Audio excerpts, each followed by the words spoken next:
जब तक मैं जीवित रहूं तब तक तुम मेरे से बोलना मत, मेरी आंखों के सामने मत आना।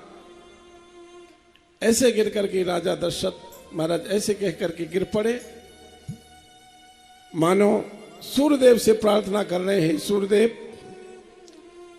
तुम हमारे कुल पूर्वज हो।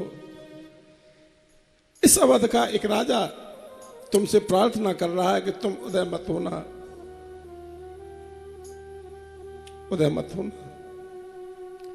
यदि आप उदय हो गए तो अयोध्या का सूर्य हमेशा हमेशा के लिए अस्त हो जाएगा, इसलिए तुमको उदय नहीं होना। ऐसा कहकर राजा दशरथ ने अपना सिर दीवार में दे मारा, गिर गए।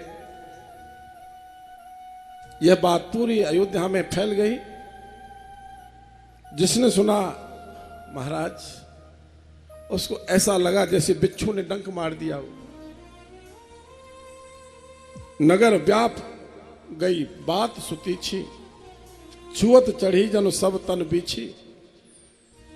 प्रभात कालीन बेला हुई, अयोध्यावासी महल के द्वार पर आकर के खड़े हो गए। भीड़ खड़ी है दरवाजे पर, क्योंकि राज तिलक होने के लिए होने वाला है ना, तो भीड़ आकर के खड़ी हो गई। कोई फूल लेकर के आया, कोई फल लेकर के आया, कोई कोई उपहार लेकर के आया, कोई गुलदस्ता लेकर के आया, कोई माला लेकर के आया, कोई आरती की थाली लेकर के आया। दरवाजे पर भीड़ खड़ी है। अब राजमहल में सब तो जा नहीं सकते भाई, प्रजा को सबको अधिकार थोड़ी है अंदर जाने का, कोई विशेष आदमी जा सकता है।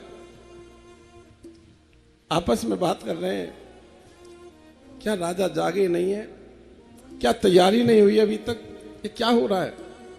उसी समय सुमंत जी आ गए। सुमंत जी मंत्री हैं, बहुत समझदार मंत्री हैं। पूरी प्रजा के नागरिक आए। राजा महाराज सुमंत जी से कहा, हे मंत्री जी, हे सुमंत जी, आप जाओ अंदर राजमहल में क्या हो रहा है, आप कारण बताओ। सुमंत जी के रानी के महल में प्रवेश करते हैं। सुमंत जी का राम कथा में यहीं से प्रवेश होता है। आवाज लगाई, महाराज श्री कहां है, महाराज श्री कहां है। मंथरा ने कोप भवन की तरफ इशारा कर दिया। सुमंत गए, राजा दशरथ जमीन पर पड़े हैं, देख करके कांप गया मंत्री। के पास में बैठी हुई है। सुमंत ने जाकर के प्रणाम किया, आवाज लगाई, महाराज महाराज, लेकिन महाराज नहीं बोले, मूर्छा में है। के ने दिखा, सुमंत जी आई। सुमंत जी ने के से पूछा, महारानी जी आप बताओ महाराज श्री को क्या हुआ। के ने कहा, हे सुमंत जी, महाराज श्री की तबीयत ठीक नहीं है। बोले क्या हुआ।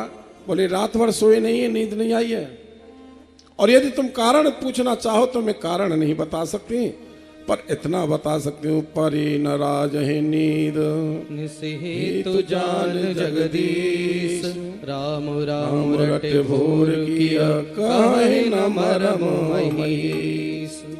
पूरी रात्रि राम राम राम राम राम राम रटते रहे हैं राजा। ऐसा करो, तुम राम को बुलाकर के लाओ।